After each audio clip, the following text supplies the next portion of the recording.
This happened over 10 years ago, so excuse me if the details are a little fuzzy. When I was in high school, my friend Claire came to sleep over. We made some plans to sneak out and hang out with some guys, and then one of them would drive us home.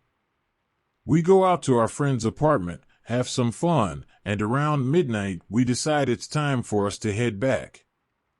But when we ask to be taken back, everyone says no, despite previously agreeing to bring us back.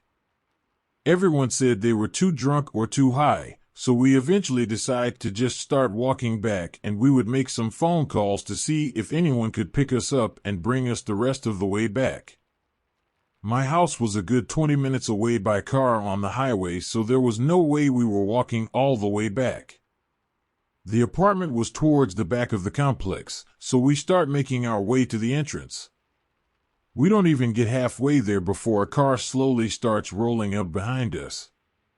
I was 15 or 16 at the time, and very naive to the ways of the world, so I wasn't too concerned, but Claire was a little smarter than me on this night. She tells me to start walking faster. So we start walking faster. The car also picks up their pace behind us. Again, she tells me to walk faster. So we start moving as fast as we can, and that's when the car pulled slightly in front of us and two of the passenger doors open and two men get out. Realizing there's no walking faster to get out of this situation, she instructs me to run now, so she takes off running and I follow her. She runs towards a group of parked cars and jumps behind a pickup truck, and for a minute we hope and pray that we weren't spotted. This is where details get a little fuzzy. One of them must have gotten back in the car at some point, as there's only one of them following us behind the truck. We hear a set of footsteps quickly approaching, and she quietly indicates that we're now going into stealth mode.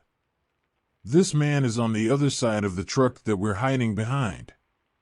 He's circling the truck looking for us, and we're slowly and quietly circling it on the opposite side to avoid being spotted. It felt like a scene from a movie or video game. We somehow managed to do 2 or 3 circles around the vehicle without being detected, and by the grace of the gods, he gives up and decides to go back to the car with his friends. This is our one shot to get away.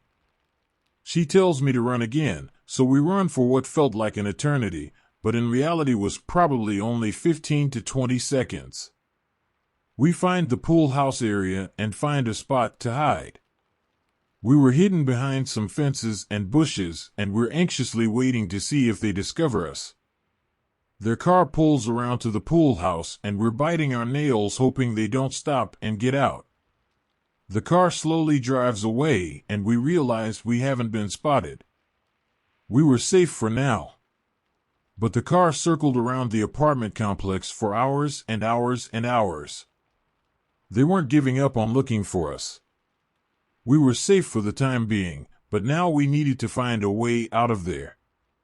It was the middle of winter, and of course we were dressed to impress the guys we went to hang out with, so short shorts and revealing tops. We were freezing. We found a dirty, disgusting Captain America blanket that we huddled up under while making phone calls to find someone to pick us up. We tried contacting the guys at the apartment, but no one answered our calls. None of our friends answered our calls. We felt completely alone and hopeless. But around 5 a.m. someone finally answered and said they would pick us up. The best news I had ever heard in my life. Our friend gets to the apartment complex but can't find the pool house. The group of men is still constantly circling around, so there's no way we're coming out of hiding. We managed to figure out where our friend is at with a little detective work, figuring out what building they're facing, what's in front of them, are there dumpsters nearby, etc., etc. We figure out where they're at, so we make a run for it. We spot their car and hop in as fast as we can. Go, go, go, we tell them, and our friend speeds off towards the entrance. We passed a group of men on the way out, and that was the last we saw of them. We made it back around 6 a.m., just in time to sneak back in without my parents ever knowing we even left. If Claire hadn't been with me that night, I definitely would have been abducted, raped, and possibly killed. So thankful for Claire and our friend that picked us up, but a big fuck you to the adult men we went to hang out with as teenagers, and especially fuck you to the guys that intended to harm us. On a happier note, I'm now very diligent and aware of my surroundings, and we washed the dirty Captain America blanket and shared custody of it for years after this encounter. So to the men who terrorized me and my friend in a shitty apartment complex, let's not meet again.